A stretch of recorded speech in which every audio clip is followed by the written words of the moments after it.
unfortunate decision to film this video instead of taking a nap before I have to go to work, because I feel like taking a nap before I go to work would just make me feel worse. So if this makes no sense, it's not my fault.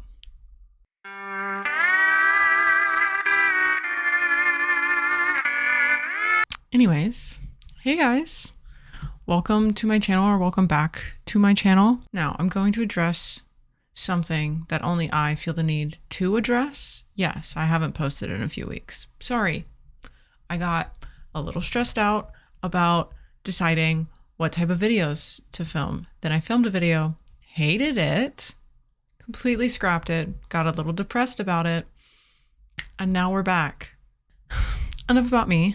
Onto what this video is about, so that my friends and family who click on these videos simply just to know what I'm talking about in order to get me to shut up. This is going to be another solo book review. Because last time that I filmed a video, I had a lot of fun doing the review of The List of Things by Emma Miller. So today I decided to do another one of those, and I'm going to be reviewing Wildfire by Hannah Grace. This book just came out. I think it came out October 3rd. Yeah, it came out October 3rd on Mean Girls Day. Oh my god. And I pre-ordered it as soon as it was released because I read Icebreaker and I loved it. So I was like, I love you, Hannah Grace. Thank you. This review is going to be a little bit different from the review I did for The List of Things, because there's going to be some like very minor spoilers per se. They're not going to be huge like plot point spoilers. I'm simply just going to be talking about some character dynamics and some character aspects, which if you just don't want to know anything going into this book except for the plot, then some people might consider that spoilers. So that's why I'm saying very minor spoilers. So some background for this book for people who don't know. This is the second book in the Maple Hills series. It's directly following the events of Icebreaker, but this book focuses on Russ Callahan and Aurora, or Rory, Roberts. As they're entering the summer of their sophomore year of college, the hockey team that Russ is a part of is throwing a end of the school year party, and also kind of like a goodbye party for all of the graduating seniors, which include their former captain, Nate Hawkins. At this party, the boys decide to play drunk Jenga, which then leads to Rory giving Russ a lap dance because of a dare. Afterwards, they end up hooking up, which if you've read Icebreaker, you know that Hannah Grace is very good at writing smut scenes, and she does not disappoint in this book. If anything, I think they're a little bit better. In my opinion, for my taste, I like them a little bit better. After they hook up, Russ very abruptly goes to the bathroom, and Rory takes this as kind of like her cue to leave. With Rory thinking that this was just a one-night stand for both of them, and Russ taking Rory leaving as her not being interested, they both kind of write each other off as a good hookup and kind of feel safe knowing that there is no chance of them running into each other until the next school year. That is until they figure out that they've both gotten a job at the same summer camp. Not only that, but they have also been assigned to the same age group, so they're going to be working very closely together this summer. So now that you've gotten the synopsis of the book, I'm going to kind of give you a spoiler-free review, just in case after finding out the synopsis of the book that you want to go read it. So my rating of this book, I gave it a 4 out of 5 stars. The only thing that I didn't really like about this book was it kind of lulled towards like, I want to say like the 60 to 75% mark. Not that it was like boring or like, you know, there was like anything bad that happened in it. It's just a lot of the conflict between the characters just felt like they were going around in circles. It felt very repetitive towards me, which I understand is a lot more realistic. But that was just my one single critique. I will say this book is very cute. And I did like that even though it focuses on a college athlete, it wasn't the same like one-note sports romance book that a lot of people who read a lot of sports romance, and more specifically college-age sports romances, have become accustomed to. It was nice to have the book set in the summer away from the school and not really focus very heavily on the sport that the student athlete is a part of. There wasn't really a lot of sports in this book to begin with, besides some of the games that Aurora and Russ and their other counselor friends played with their campers. Now, I know that some people might not like that about this book because it is a part of a sports romance series, but I kind of liked it. It was very cute. It was very refreshing. Now, we are getting into the slight spoiler part of this review. I did thoroughly enjoy the character dynamics in this book. Having the two main characters share similar trauma, i.e. daddy or family issues, it was nice to see because it allowed the two characters to not only work through their own issues, but help the other person work through similar issues as themselves.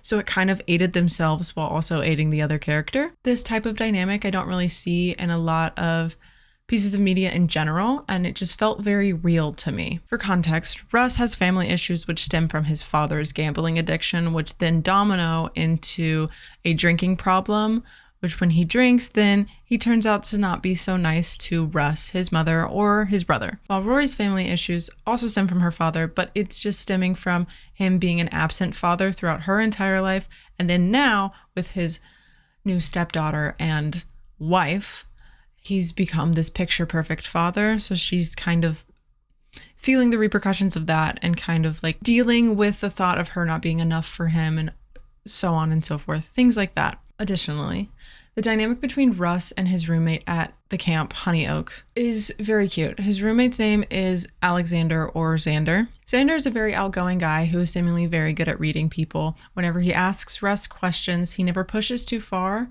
and he never seems to intrude on any of Russ's personal information, which is very good for a person like Russ because he has this irrational fear that if people figure out more about himself, his past, and his family dynamic, that they're going to judge him and not want to be friends with him.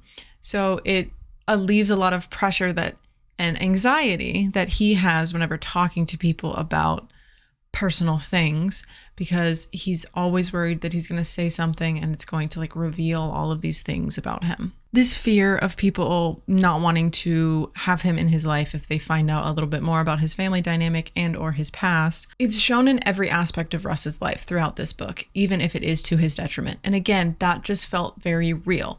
That's one of the things that I love not only about this book, but also Icebreaker. All of these characters feel real.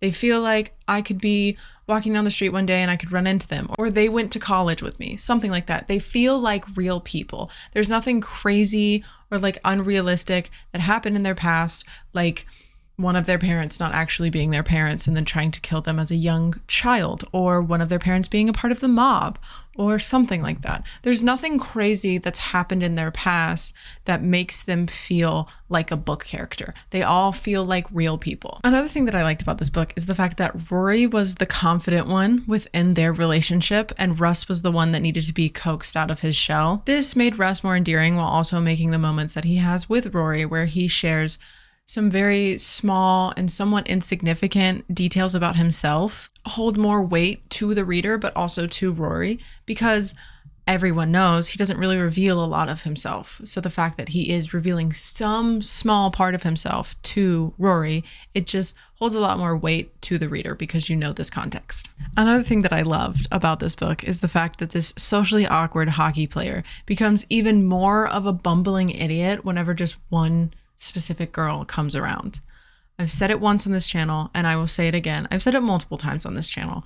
I love me a lovesick guy. If you write a book where the male main character decides he will do literally anything for the girl, whether it be joining a talent show because she mentions that it meant a lot to her as a child when she went to this same camp, or trying to patch things up with his family that he doesn't really have a great relationship with because he wants her to be more a part of his life, or just making an absolute fool of himself because she's having a bad day, I will eat that book up so fast and I will love it to a concerning degree. Like, for instance, in Wildfire, they weren't even dating yet. Russ and Rory were not even dating yet. I think they were just like kind of tiptoeing around the fact that both of them liked each other. And Russ was talking to one of his friends, Henry. He said in his inner monologue, I'd need a whole dictionary to describe just how great Aurora is. Like, are you kidding me? You hooked up with her once and you don't really know her that well, but you think she's that amazing, I'm gonna scream. I'm gonna cry. You're kidding. I love it. Also, I mentioned this in my review of the list of things. I love when authors include a playlist at the beginning of their book or with their book, whether it be posting on social media or something like that. I like it when the author themselves includes and or creates a playlist for their book, because like, who else would you trust besides the person who wrote the book? Hannah Grace included that at the beginning of Wildfire. She also had one at the beginning of Icebreaker. And this inclusion of playlists, I think, is one of the few things that social media has improved about traditional publishing and or just publishing books in general. I love it.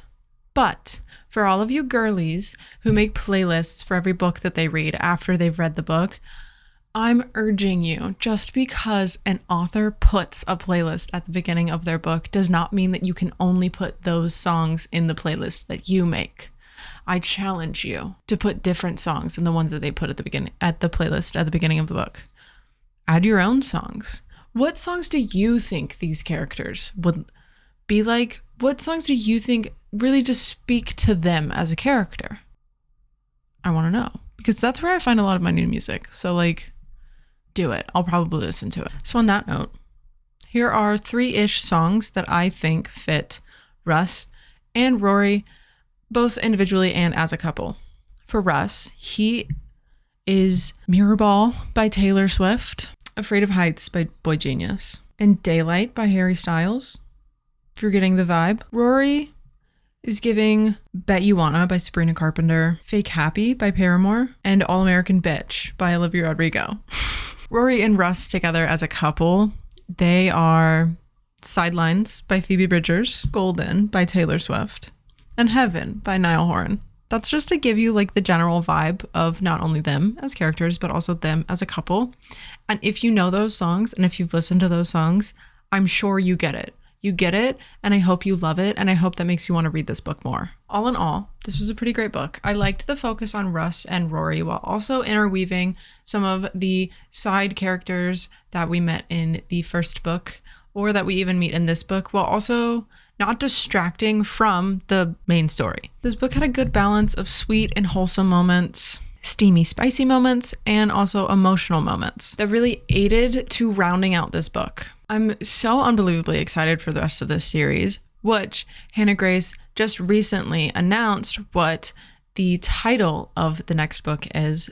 She had previously announced that the third book was who it was going to be focused on, but we did not know the title of it. On Tuesday, October 17th, Hannah Grace announced that the third book's title was going to be Daydream.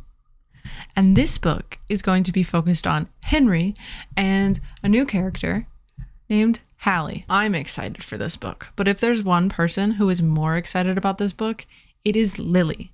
Ever since we read Icebreaker, she's been in love with Henry. She loves him so much. So I'm saying this right now as proof that Lily loves Henry now. So when all of you girlies read Daydream and end up in love with Henry, she has her claim. I swear to God, that girl is obsessed. It's crazy. I need him biblically. I need him in a way that is concerning to feminism. Okay? So that was my review of Wildfire. Like I've said so many times in this video, love this book. It was super cute. Very good read. I honestly think it makes a good fall read, even though it's set in the summer. It's very cozy. It's very cute. It's a good read to have in between a lot of very heavy books, which again is what I did. Yeah, I just think you should read it. I'll have the book linked down below. Suggestions for any books that you think that I should review, or that you want me to review, or just that you want me to read, whether you think I'm gonna like them or not, comment them down below. I'm always open for new books, new types of books. I like exploring things. So yeah, don't forget to like and subscribe. Follow me on all of my other socials. Yeah. I hope you have a great rest of your week. Love you.